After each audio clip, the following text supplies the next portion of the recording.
पहा नवीन एपिसोड्स एकदम add free.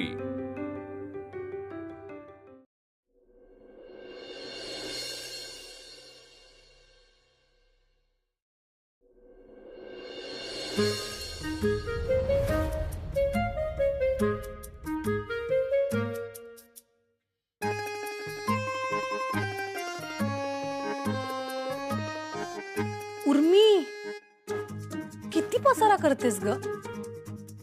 आणि मग एखादी गोष्ट सापडली नाही की चिडचिड करत बसायची। उर्मी, कुठे लक्ष आहे तुझं? तुझ्याशी बोलते मी। का असं वागतोयस तू माझ्याशी जानू? दे ना रिप्लाय। तुझी वाट बघत बघत चुकले मी इकडे। उर्मी,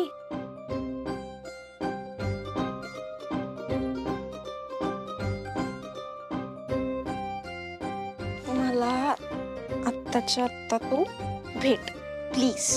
मला तुला भेटावंसं वाटतंय। आत्ताच भेट, नाही तर स्वप्नात भेटावं लागेल।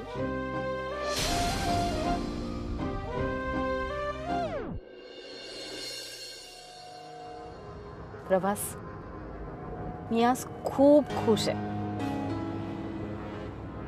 निदान तुला ऑफिस जॉईन करावंसं तरी वाटलं।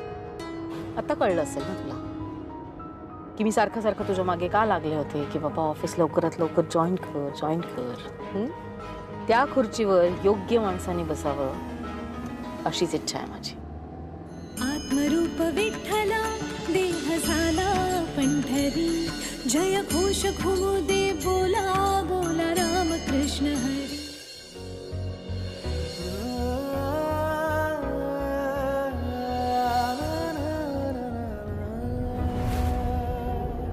आत्तापर्यंत पैसे बुडवणारे लोकच होते माझ्या ऑफिसमध्ये।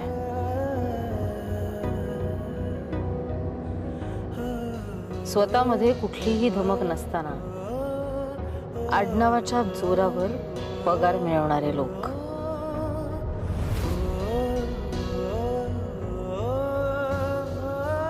बट आय एम ग्लॅड, मला खरंच खूप आनंद झाला आणि मला गॅरंटी आहे तू उत्तम प्रकारे बिझनेस हँडल करशील। अगदी माझ्यापेक्षाही उत्तम, कारण हुशारच आहेस तू।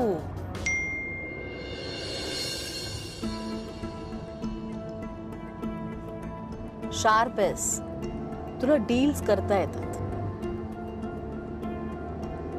इतर लोकांसारखं नाहीये रे तुझं। पण मी खरंच खूप खुश आहे। माझी इच्छा पूर्ण केली असतो आज। आता तर मी दादासमोर जाणार आहे, त्याला सांगणार आहे की मी आज माझं कर्तव्य पूर्ण केलं, तुझ्या हातात बिझनेस सोपवून। चला, अरे काय चाललंय? तुझं लक्ष आहे की नाही माझ्याकडे? तुला कळलंय का मी काय म्हटलंय ते? हो, तू ऐकतोय ना मी।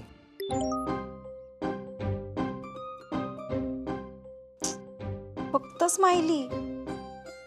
यार प्रभास, का नाही आहेस तू माझ्या इतका रोमॅन्टिक?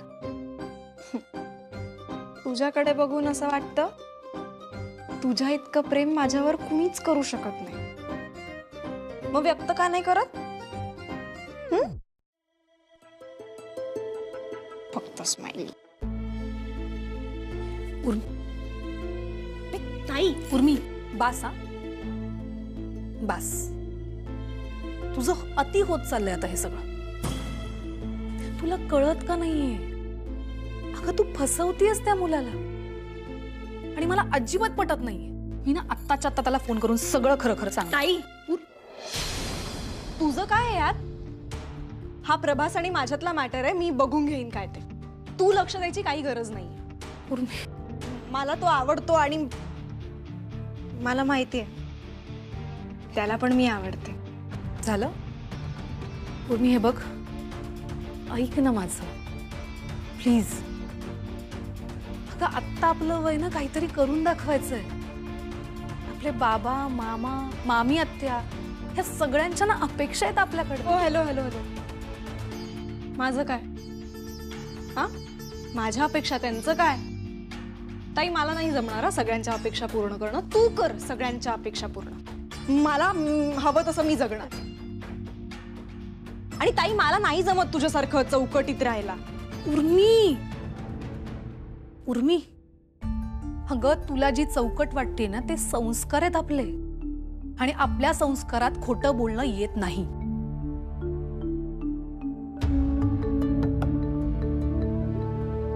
हे बघ, मी मान्य करते तुझ्यासोबत येऊन मी सुद्धा चुकली, पण ती चूक मला परत करायची नाही हा उर्मी. ताई तुला वाटत असेल ती चूक, मला नाही वाटत.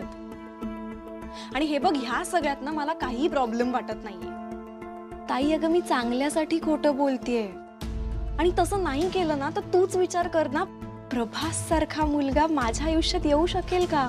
उर्मी, पण त्यासाठी असं खोटं बोलायचं. हे बघ ताई, मी तुझ्यासारखी आदर्श मुलगी वगैरे नाहीये. किती गोड गळा आहे आमच्या वीणाचा, किती सुरेख आवाज आहे. या एकाच कौतुकावर मी अख्खं आयुष्य नाही काढू शकत. पण ह्याच आवाजामुळे तू आयुष्यभराचं नातं तयार करणार आहेस ना. अगं ताई, तेच तुला कळत कसं नाहीये. हे बघ, तो आत्ता ज्या आवाजाच्या प्रेमात आहे ना तो असेल तुझा, पण सहवासाने मी त्याला माझ्या प्रेमात पाडेन ना. उर्मी अगं तू, मग नाही फरक पडत की मला गाता येतं नाही येत. हे बघ, मला माझ्या आयुष्यात सुख दिसतंय आणि त्यासाठी मी काहीही करेन. मी तुला लेक्चर नको प्लीज.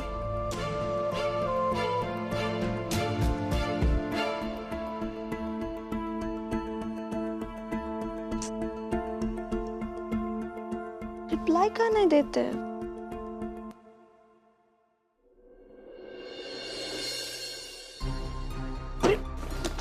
अरे काय झालंय तुला? अरे हे बाबा, अरे यार काय झालंय काय तुला? अरे असं फुलबाजी सारखा तडतडतोयस का? काय झालंय काय? आणि या फाईल कशाला आणल्या बाबा ऑफिस मधनं घरी? शैलजा सदावरती आपल्याला ओव्हरटाईम वगैरे काही देत नाही, लक्षात आहे रे तुझ्या? आणि या फाईल आता तू घरी आणल्यास तिला कळलं ना तर तुला कंपनीत म्हणून काढून टाकेल ती. काढून टाकू दे मला, तेच हवंय मला. तेच हवंय मला. काय? मला काढून टाकू दे आणि प्रभासला आणून बसवू दे त्या ऑफिसमध्ये. अरे तो बनवेल आपल्या ऑफिसचा म्युझिक स्टुडिओ, त्याच्या गिटारच्या तारा खाजवत बसेल तिकडे. शैलजाला किंमत नाही आहे ना माझी, मी केलेल्या कामाची किंमत नाही तिला. अरे मी पैसे बुडवले तिचे नाही. आता आणूच दे प्रभासला ऑफिसमध्ये, बसवू दे त्या खुर्चीवर, तेव्हा तिला कळेल तिचा लाडका भाचा तिच्या बिझनेसचं कसं वाटोळ करतो ते. हळू. अहो काय झालं? बाहेरपर्यंत आवाज जातोय. मी मग जाऊ दे बाहेर आवाज, अख्ख्या घरात घुमू दे माझा आवाज, मी नाही घाबरत कोणाला. अरे बाबा, अरे पण काय झालं अचानक तुला? त्रास होतोय मला, जसा तुला त्रास होतोय ना तसा मलाही त्रास होतोय आई. होतो ना तुला त्रास, मला माहितीये. बोल, तुला त्रास होतो ना? नाही पण तू काळजी नको करूस, काळजी नको करूस तू. कारण माझ्या डोक्यात एक असा प्लॅन आहे ज्याने त्या प्रभासचं काही बरं वाईट करायचं तुझ्या त्याचे प्रभास सदावर्तीशी माझी कॉम्पिटिशन नाहीच आहे. माझं लक्ष आहे शैलजा सदावर्ते. तिच्या विरोधात बिझनेसमन म्हणून मी उभा राहणार. मी हीर, तू काय बोलतोयस? तुझं तुला तरी कळतंय का? हीर बेटा, माणूस जेव्हा उंच उडी मारायचा ठरवतो ना तेव्हा त्यांनी हाही विचार केला पाहिजे की आपण मध्येच जर का थपकन आपटलो ना आपल्याला किती लागेल. तुम्ही मला सल्ले देऊ नका. अरे ज्या माणसाने आयुष्यात आजपर्यंत कधीच मान उंच करून पण बघितला नाही तो माणूस मला सांगणार मी आयुष्यात किती उंच उडी घ्यायची ते?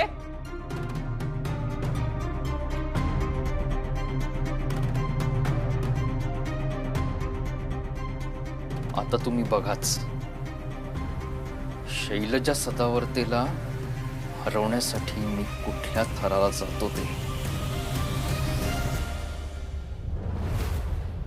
चिका, उर्मिला कळतच नाहीये मी तिच्या विरोधात नाही, तिच्या भल्यासाठी बोलतेय. नाही, मला हेही समजत नाही तिला कसं समजावायचंय. वीणा, तुझ्यासाठी काय महत्वाचं आहे? तुझी मामे बहीण का तिला काय वाटतंय ते? बहीण. आणि मला सांग, तू जे काही करतेस ते तिच्याच चांगल्यासाठी करतेस ना? हो. मग आता जास्त विचार करत बसू नको. तू त्याला कॉल कर आणि सरळ सगळं खरं काय ते सांगून टाक. हे बघ वेळ, हे सगळं सांगून सुद्धा त्याला काहीच प्रॉब्लेम नसेल तर उर्मीच्याच मनासारखं होईल की. नाहीतर पुढे जे वाईट घडणार होतं ते टळेल. म्हणजे होणार चांगलंच आहे ना. मीना, तू बिनधास्त कॉल कर त्याला.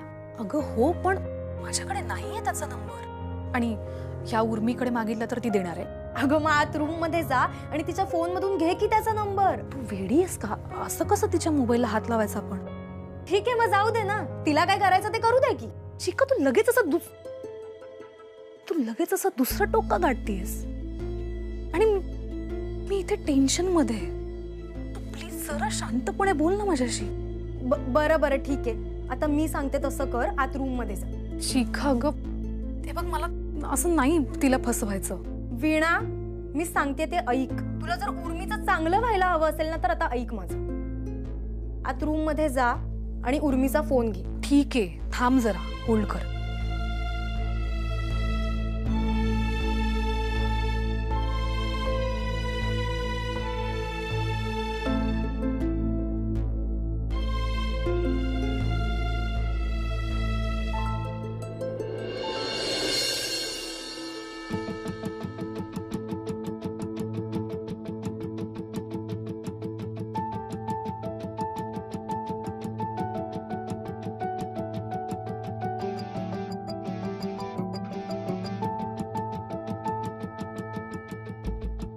हॅलो चिका, घेतलाय फोन. हा,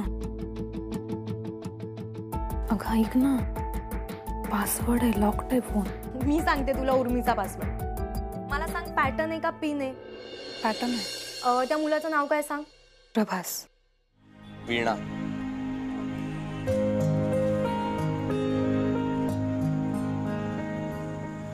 हे सांगायला बोलवलंयस तू आम्हाला इथे?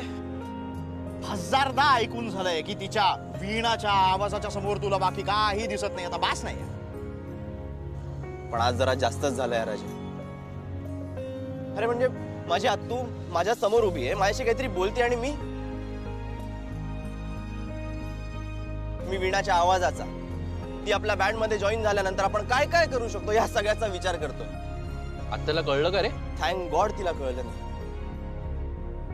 पण अंकल यार, मी जे वागलो ना ते खूप चुकीचं होतं. याआधी सुद्धा आत्तूला कमिट केलेली वेळ मी पाळू शकलो नाही म्हणून सगळ्यांसमोर तिला मान खाली घालावी लागली होती. पण अंकल यार, मी मुद्दाम नाही करत. मला ना तिचं मन दुखवायचं नसतं म्हणून मी तिला प्रॉमिसेस देतो, तिच्याशी खोटं बोलतो, जे खरं तर मला करायचं नसतं. आणि ऑब्व्हियसली हे सगळं तू आत्याला सांगू शकत नाहीस. येस, नाही सांगू शकत मी तिला. मी तर तिला हे सुद्धा सांगू शकत नाही की मला मनापासून बिझनेस जॉईन करायचा नाही. यार, मला ना म्युझिक शिवाय काही कळत नाही आणि जमतही नाही. त्यात बिझनेस तर नाहीच नाही. अरे जमायला हवा, बिझनेस जमायला हवा प्रभास. अजय, येस, बिझनेस सगळीकडे आहे. म्हणजे आता आपल्या बँडच बघ. ओके प्रभास, आपला बँड ना नुसता आहे. कोण ओळखतं आपल्याला? नाही नाही, ओके ओके, आय नो, ते छोटे छोटे शोज आणि परफॉर्मन्सेस वगैरे ओके. पण नुसती गाणी, नुसतं म्युझिक, नुसतं संगीत एवढंच हवंय का आपल्याला? ते म्हणतात ना, चुप रहने से तो हीरा भी छिप जाता है, चिल्लाओ तो कोयला भी बिकता है. व्हॉट या? नाही, आणि हे इम्पॉर्टंट आहे. कसं माहितीये, मी हा अंकल कॅश, आम्ही ना प्रभास तुझ्यासारख्या बड्या घरचे नाही आहोत. सो बँड मधून पैसा तर जनरेट झाला अजय पाहिजे. अजय अजय मी ना काहीतरी वेगळं शेअर करण्यासाठी तुम्हाला इथे बोलावलं होतं आणि तू काय बोलतोयस? रिलेटेड टॉपिक आहे आणि विषय महत्वाचा आहे. हो, पण आता येस ऑफकोर्स. एक मिनिट. आता हा वाद नको प्लीज. प्रभास, मला एवढंच कळतंय की तू तुझ्या गाण्यासारखा ना शुद्ध राहा. बास, नको खोटं बोलूस. तात्पुरत्या खोट्यावर उभं केलेलं फार काळ नाही टिकत. अरे हे बघ, खरं खरं सांगून टाकत त्याला. फार फार तर काय होईल, ती दुखावली जाईल. पण खरं प्रेम असेल ना तर ती तुला परक नाही करणार. आणि तुलाही माहिती आहे तुझ्या आत्याचं तुझ्यावर किती प्रेम आहे.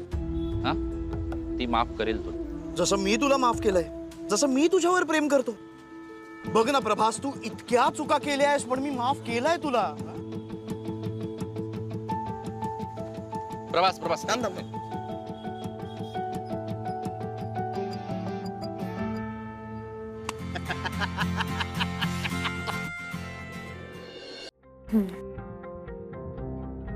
नाही ग, पी नाहीये. पी नाहीये. नाही चिकम, मला वाटतं यू होता पासवर्ड. चला चला, ओपन झाला, ओपन झाला. यू म्हणजे उर्मीच. स्वतःवरच प्रेम करते ही मुलगी. आता पटकन त्याचा नंबर शोध. प्रवासचा नंबरच नाहीये. वीणा, उर्मी आहे ती. त्याच्याच नावाने कसं सेव्ह करेल? एक काम कर, सोना आहे का बघ. नाही, शोना पण नाहीये. सोना नाही, मग आता बाबू, बाबू आहे का बघ. अगं आपल्या बाबू प्लंबरचा नंबर आहे. वीणा, तो कसा असेल ग. एक काम कर, पिल्लू आहे का बघ. काय नाव आहे चिका? बाबू पिल्लू काय आहे? वीणा, मी सांगते ना तुला, तू ऐक ना जरा माझं. नाही, पिल्लू पण नाही. जानू, एक काम करते, मी त्याचं नाव ना गोडुली म्हणून सेव्ह करते. हे नाही, नको, जानूच राहू दे. हं? मी करते ना सेव्ह. चिकम, मला वाटतं जानू होतं. थांब, सापडलं. जानू नावाने. तू तोच असेल बघ, पटकन चेक कर एकदा. मी कुठे पाहिलंय त्याला? अगं पण थांब, मी बघितलं होतं, त्याचा संगीत माफिया नावाचा बँड आहे आणि तोच डीपी आहे. चिका हाच असणार आहे 100%. Yes yes, good good good. ऐक, एक काम कर, पटकन त्याचा नंबर ना तुझ्या मोबाईलमध्ये सेव्ह कर. ठीक आहे, होल्ड कर, होल्ड कर.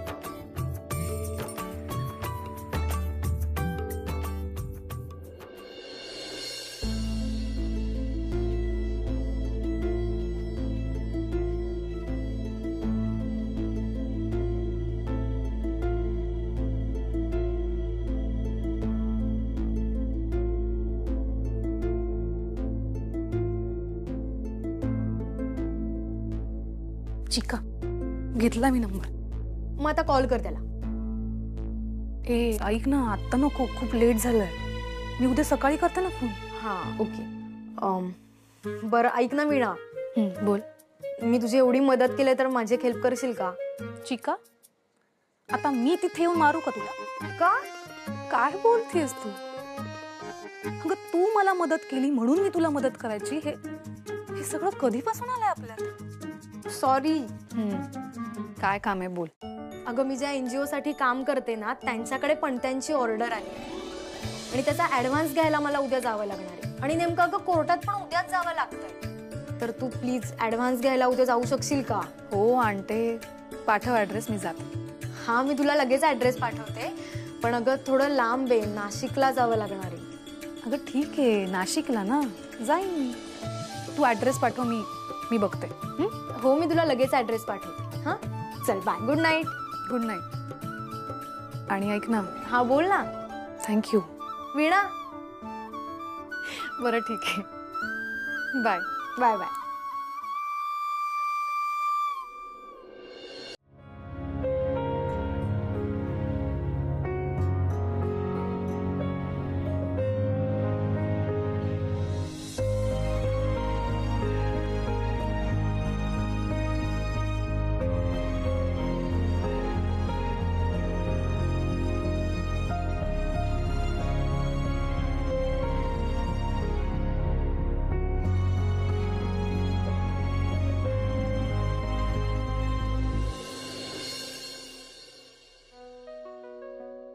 आज काहीच बोलणं नाही झालं. एकदा फोन करून न्यू इयरच्या कॉन्सर्ट बद्दल बोलून घेऊ का? आत्ताच करू का फोन? कशाला उद्याची वाट बघायची?